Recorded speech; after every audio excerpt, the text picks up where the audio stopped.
What's going on, folks? Welcome to Mystics Outlook. A few hours later than after the Mystics played, they're out west this week. So for today and Friday, we'll be talking about the game that happened several hours earlier because they're out west and they're playing super late and they finished last night, a little bit after midnight. That said, Cardell, they remain winless. They fell to the Sparks 70-68. They got to solve their fourth quarter issues. They do a lot of good for three quarters and stuff just seems out of place at times in the fourth. And obviously, we've covered them for a little while. Like there's room. There's going to be some adjustment. There's going to be an adjustment period when you lost what you lost in terms of we knew where the ball was going all the time late in games for a while when everybody was healthy. It's a little bit different of a situation. It's not to say that there's not anybody here that can close. They just gotta solve this thing. As this iteration of the Mystics have to solve it, and I'm sure we'll find out who those players may be. But just your thoughts on this one again. 70-68. Shout out to Cameron Brink, 2 big blocks. Standing tall for the Sparks late in this one. It's the little things that keep plaguing the Mystics, the turnovers and the lack of rebounding. I don't think people have realized in all 4 of their games that they've all lost. They've been out-rebounded. I think the closest they got to winning the rebounding battle was against the game against the Sun, and they lost that by 1. All the other games, it's been convincingly they lost that battle. And then when you add in the fact that with the injury, Shakira being out and then Brittany being out certain games and disrupting the chemistry of a new team trying to find themselves in real competition, it throws everything off. And then the little things, the 50-50 balls, the blowing layups, you know what I mean?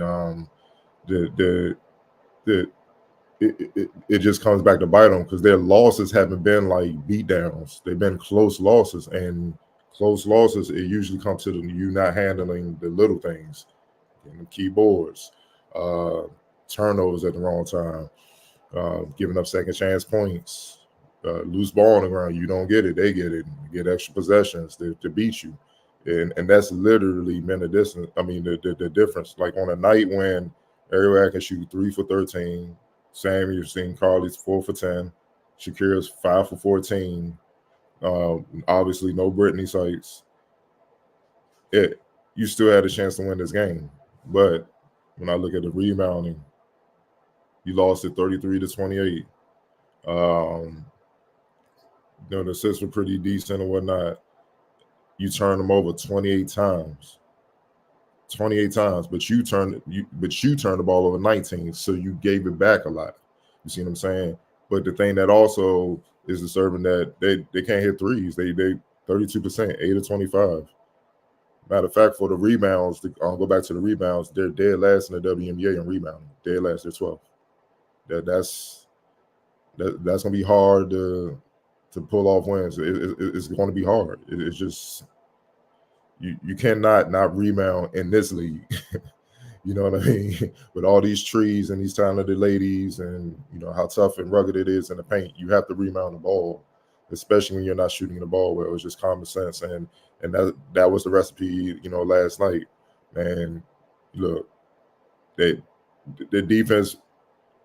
I can't even complain about their defense outside maybe the first and third quarter. And my rule, like if you're giving up 25 in a quarter, especially these days with the pace, I'm cool with that. That means you striving. It is when you get 35 plus points in a quarter, that's ridiculous. But if you're keeping them around 100, that's a winnable. That should be a winnable game for a professional team, pro athletes or whatever like that. So they only gave up 24-23 in the first and third quarter. Second quarter, Mystics held them to 8 points. But they only scored 13. That's what I'm saying. You can't separate. If you're going to hold them to 8 points, blow them out, get to 20 plus. The game pretty much over. Then all you got to do is maintain, which they did in the third. They lost the third quarter 23-19. Then they lost the fourth quarter 15-13.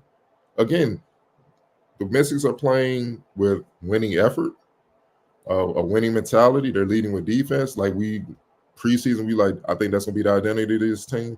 But you also going to have to make shots, man. But you can't compound it with not rebounding and hurting yourselves with turnovers. That's just a recipe for being in the position that they're in, 0-4. And it's more frustrating when you're 0-4 when pretty much all 4 were winnable games. You see what I'm saying? So they have a lot to clean up. Yes, they need Sykes back in a worse way.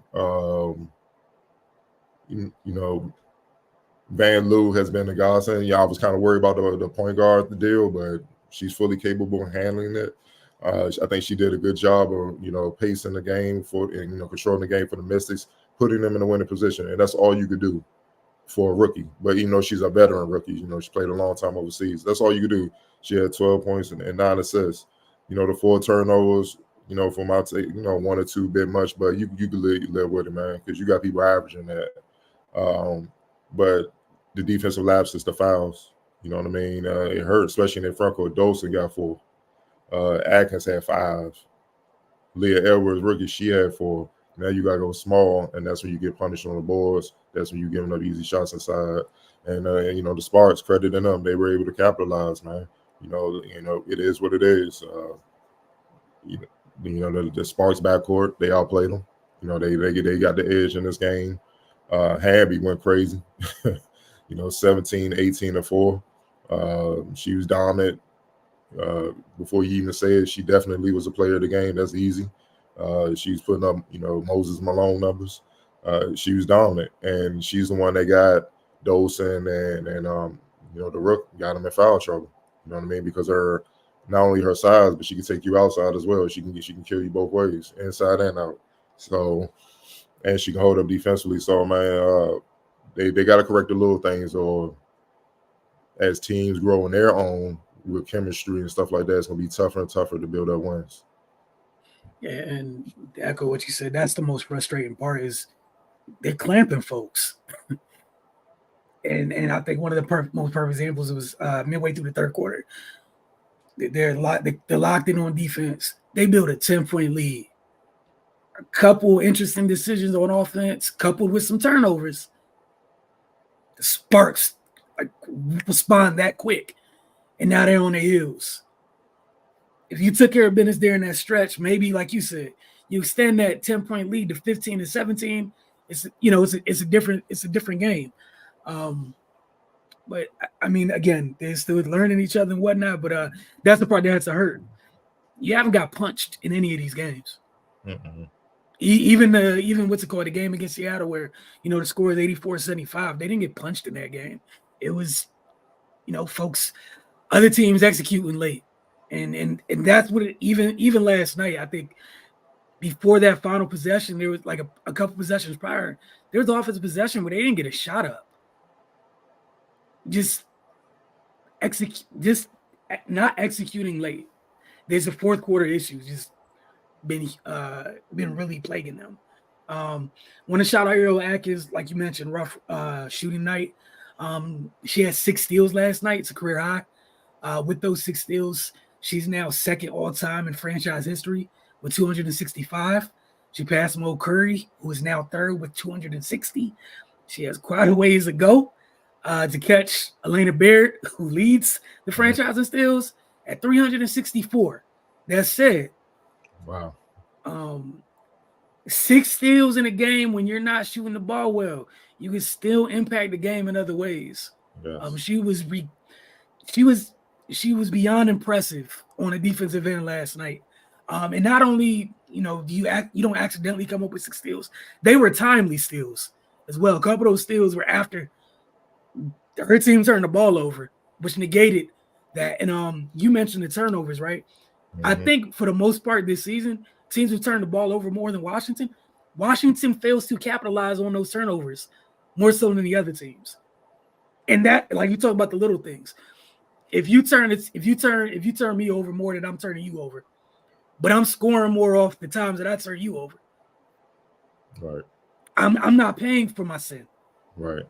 And that's it. Even if it's less, but I think against Seattle, for example, it was 26-13 in points off turnovers. Seattle turned the ball over way more than Washington.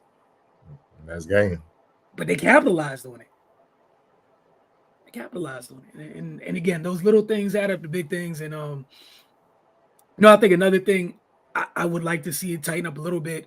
Just tighten up with some of the screens. And I credit the Los Angeles last night too. I thought they did a great job in terms of just being in Atkins and Samuelson's jersey at time when Washington was trying to run plays to get their shooters free, they just refused to be screened at times. So Washington's bigs do a little bit better job of separating that defender from your teammate so they can get free. But credit to Lexi Brown and company. I thought Rakia Jackson and Cam Brink were solid last night. Obviously, for Washington, I thought Edwards flashed quite a bit, especially late where it looked like they're going to let go of the rope there a little bit. She gets a couple steals, scores 6 straight points. But again, just those little things and just missed opportunities, man. You can't miss the wide open threes and blow bunnies. If you're missing threes and you're hitting the bunnies, you can live with it. But both is kind of tough. And you got given, Atkins had to deal with Kill Nurse. She's one of the top defenders in the league. Most people don't know, unless you really watch the W. She's been there for years, so it's explainable why she had a tough shooting night. But again, you got to find other ways to help your team win and impact the game. So 6 steals and all that. But I'm looking at the final 4:11 of the game and just, going back, and Aaliyah Edwards at the 4:11 mark in the fourth quarter. She makes a 2-point shot. That's the steal she had, and then she made the layup. So they're down 3, 65-62. Lexi Brown misses a 25-footer. This is what we're talking about. It's gonna make sense. Lexi Brown misses a 3-pointer. Dolson gets the rebound. Next thing you know, Ariel Atkins misses a layup. Score still 65-62. 3:32 mark when she missed her layup. Hamby gets the board. Kia Nurse misses a 3. Dolson gets another rebound. Rakia Jackson blocks. Carly Samuelson 7-foot shot. Samuelson gets offensive rebound. Then misses the offensive putback. Rakia Jackson rebounds. Hamby's called for offensive charge. Now it's 2:39, 65-62. Score hasn't changed. Turnover on Hamby. Van Loo comes down. Bad pass. Kia Nurse steals. She gets it right back with the turnover. Throws it out of bounds. Wow, 65-62, 2:21 left. Aaliyah Edwards makes a shot. Atkins sets her up, finds her shot. Now they're down 1, 65-64, 2:06. Cameron Brink, shooting foul. It's an and one on the layup. Aaliyah Edwards misses the free throw. She could have tied it. Fine. Hamby gets the rebound. Hamby comes down, hits the 12-footer. Cameron Brink's assist. Now they're up 3 again. 1:42 left. Shakira Austin makes a 14-footer. Hits the mid-range. Now they're down 1 again. 67-66, 124 left. Rakia Jackson misses the jumper. Sparks get the offensive rebound. Okay. Mystic, that's when the Mystics, ref initiated review, call return. All right, shot clock turnover. Mystics ball. They're down 1, 67-66 with 52 seconds left. Julie Van Loo turns the ball over. Sparks get the ball, call the timeout. Rakia Jackson gives it right back. Aaliyah Edwards steals. Timeout. Calm down. D.D. Richards enters his game. All right. Ariel Atkins. Turnover. Take foul. Lexi Brown makes 2 free throws. Now they're up 3 against 69-66, 14 seconds left. Mystics timeout. Julie Van Loo enters. Dose enters his game. Ariel Atkins makes the layup. 69-68, 10 seconds left. We go down. All right, obviously, Atkins got a foul to stop the clock. Kia Nurse misses the first. She makes the second. Now they're down to 70-68 with 7 seconds left. They come down. They get the ball. We all know what happened. Shakira Austin has a 4-foot layup. They're swarming her. Lexi Brown's right behind her. Cameron Brink showing why she's the second pick. Her defensive potential. Plays fundamentally sound defense. Blocks Shakira Austin. Austin gets the offensive rebound. Brink blocks it again. Game over. So I just gave you the last 4-minute rundown of what it is. Sparks made more plays. Even though they were still a little bit trying to get the game away, the Mystics going to capitalize. That's what I mean by the little things, man. You got to make those layups. Look how many layups and turnovers I just called out. Missed free throws. Those are the little things. Those are the little things. You're getting the shots you want. They're not holding you to make hero threes. You're missing 14, 15 feet shots and in. Missing free throws. And then before you can even get into a set or whatever, you turn the ball over. You clean that up, you could be 3-1 or 4-0. That's literally been a difference in their season right now. Those little things. Late game execution, little things. Look, man, that's the run through. You can take that run through, change some names and teams around. That's for the most part has been their fourth quarter so far. Their fourth quarters this season. It's just the opposing team capitalizing on Mystics' opportunities. The Mystics failing to capitalize on their opponents' their opponent's mistakes. Because again, it's not like the Sparks were flawless closing out that game last night. They were anything but. Like Cardell said, they just made a couple more plays. Up next for Washington, while they're out west, they got to deal with the Phoenix Mercury. Up next, obviously familiar face over there, but most importantly, Kalea Copper has started the season on one. I think she's the first WNBA player to have back-to-back 35-point games. I got to double-check that stat. Just want to throw that out there. They took down the Aces last night, but she was the finals. She's a former finals MVP for a freaking reason. So all the new WNBA fans, I hope this is Kalea Copper. That's peak athleticism in the league.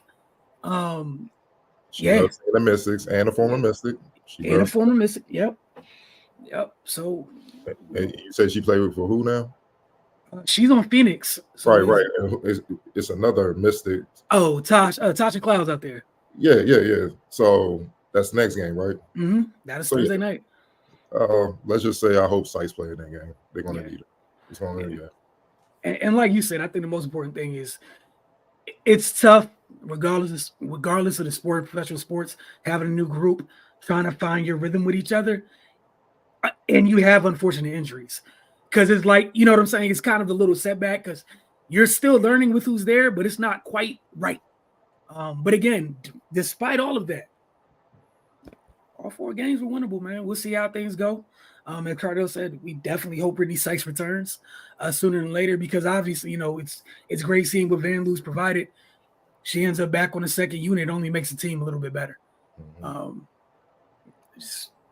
That is just undoubtedly a fact. And obviously, as the season goes on, looking forward to seeing, at least for me personally, I'm looking forward to seeing more Austin Edwards pairings in the front court as Austin's able to play more just because some of the stuff they've done defensively, I know because they have the results aren't there, people may not be thinking about it too much, but those two defensively, the times that they do share the court, it's kind of special watching them fly around.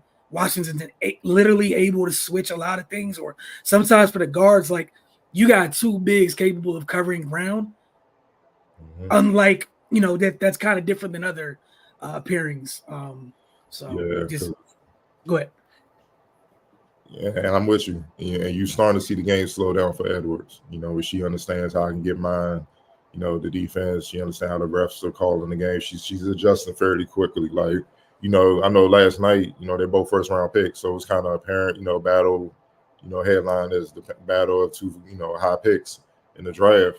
And Aaliyah Edwards won her battle. Now Brinks made good play, defensive stops down, and so she gets her credit. But Edwards, she look, man, 10 points, 3 rebounds, 3 steals, and 2 blocks in 24 minutes on 5 or 7 off the bench. Hey, man, if you take those averages every game from her, you can live with that. You know what I'm saying? So, I'm excited as well. Dolson, was a little bit up there, so it may be tough for her to deal with the athleticism that she has to deal with on a nightly basis starting, but it's a learning curve. You got to know what you're doing out there as well. So I think that's part of it. I think eventually Edwards will probably be up there, and then it's gonna be tough to deal with. You know what I mean? It's 2 6'5" athletic, bigs that are that have skill as well. I mean, not just on defensive minded or whatnot. They have skill as well, man.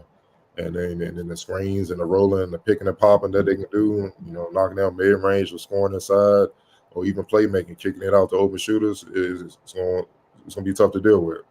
But you gotta be patient. She gotta learn. She gotta learn the game. Like pretty much every team right now she's seeing for the first time. So look, just give it time. But I like her progress, especially from where she's came from the preseason, where it looked like you could just tell, like the game. She was swimming. She like, Lord Jesus, like.